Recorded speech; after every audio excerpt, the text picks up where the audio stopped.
How do the 10 films nominated for Best Picture stack up against each other? My ranking of them, right now.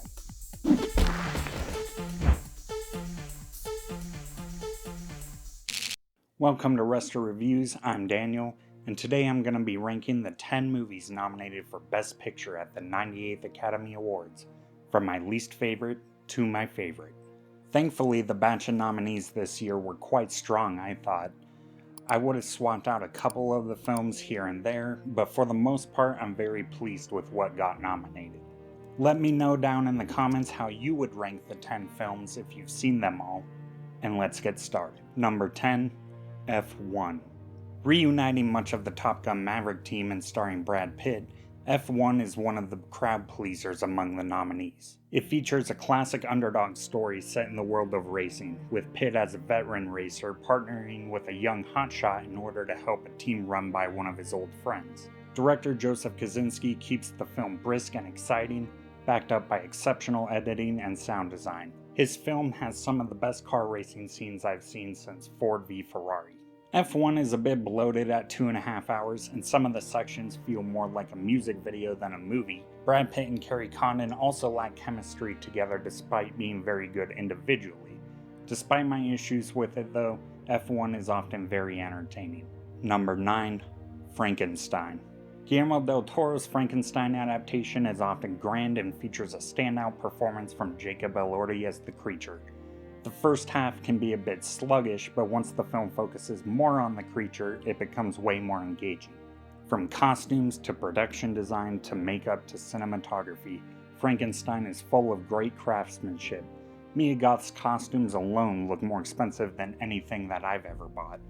The film isn't one of del Toro's very best, but it's still an impressive horror picture that has a soul. Number 8, Train Dreams.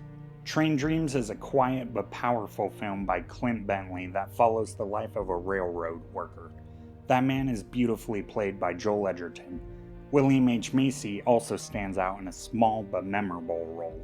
Adolfo Velasso's cinematography is the true star of the show though, with what I think is the best cinematography of 2025.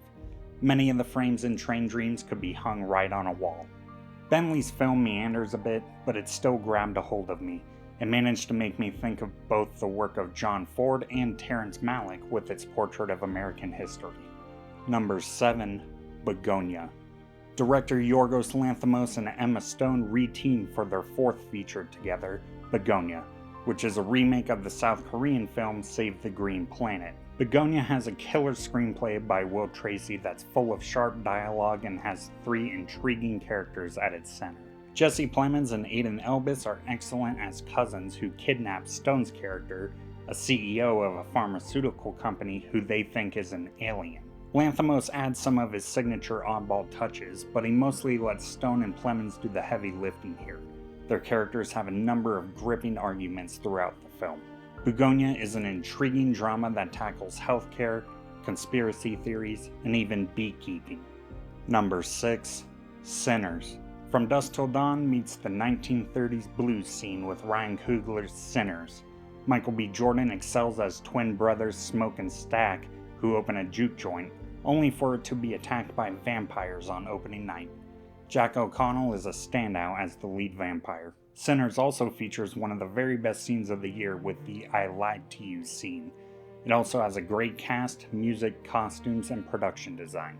Sinners does suffer from some pacing issues though, with the setup scenes taking too long and the third act feeling a bit rushed. Even so, the highs of Sinners are quite high, and its love of music is as infectious as a vampire bite. Number 5, The Secret Agent. Kleber Mendoza Filo's The Secret Agent opens with one of the most gripping scenes of 2025, which takes place at a gas station and involves cops ignoring a dead body while interrogating someone getting gas. The film then unfolds the story of a teacher hiding out during the dictatorship in Brazil in the 1970s. Wagner Moura is subtle but brilliant as the teacher, Armando, who has to avoid those hunting for him. The Secret Agent is a meticulously made thriller that unfolds patiently but offers plenty to chew on. It really feels like you're transported back to 1970s Brazil while watching it. Number 4, Marty Supreme. Timothée Chalamet is electric as Marty Mauser, a shoe salesman who dreams of being the best ping pong player in the world. He's no sports hero though, often trampling over others with his toxic behavior in order to achieve this goal. Josh Safdie's Marty Supreme is a wild vision that takes place in the 1950s. The ping pong is secondary to the unexpected hardships that Marty faces. The film actually reminded me more of Martin Scorsese's After Hours than any other sports drama. The cast of Marty Supreme is terrific and diverse, full of inspired casting choices. Odessa Zion is one of the standouts. The film, though, really belongs to Chalamet, giving one of his finest performances. Number 3. Hamnet. Hamnet is a heartbreaking drama with a tremendous performance by Jessie Buckley. She gives William Shakespeare's wife Agnes emotional complexity throughout as the Shakespeare family faces tragedy. Chloe Zhao's adaptation of Maggie O'Farrell's novel is both delicate and powerful. It captures beauty in Agnes's love of nature and William's love of words. William is played here skillfully by Paul Mescal. Hamnet is full of exquisite cinematography as well by Lucas Zoll. One particular overhead shot towards the end of the film will stay with me forever. Before I continue, please hit that like button if you're enjoying this video and consider subscribing and enabling notifications if you haven't already. You can also find and follow me on the social media platforms Blue Sky, Letterboxd, Backlog, and Award Expert. Number 2. One Battle After Another.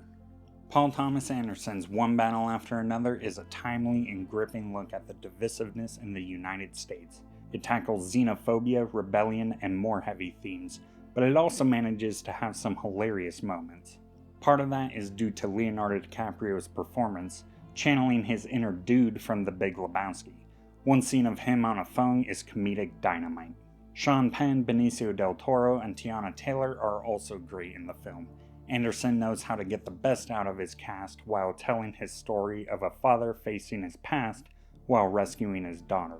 One Battle After Another isn't quite among Anderson's masterpieces in my opinion, but it's still a superb American saga. Number 1. Sentimental Value. My favorite film among the 10 Best Picture nominees, Sentimental Value is a rich drama about a director trying to reconnect with his daughters, and even cast one of them in his latest project. Stellan Skarsgård gives one of his finest performances ever as the director, with Renata Reinsva and Inga Ibsdottir Lilius also brilliant as his daughters. Elle Fanning is also quite good as an actress who enters their lives. Sentimental Value is brilliantly written and features characters that are flawed and realistic. It explores the subjects of artistic ambition and family struggles in intelligent ways throughout. Joachim Trier has made a number of excellent films, from Oslo August 31st to The Worst Person in the World. Sentimental Value is his best film yet though, in my opinion, and among the best films of the 2020s. And that's my ranking of all 10 films nominated for Best Picture at the 98th Academy Awards. Let me know down in the comments what you guys think of this year's nominees and which one is your favorite. Thank you so much for watching this video. You can check out these other videos on Resta Reviews right now.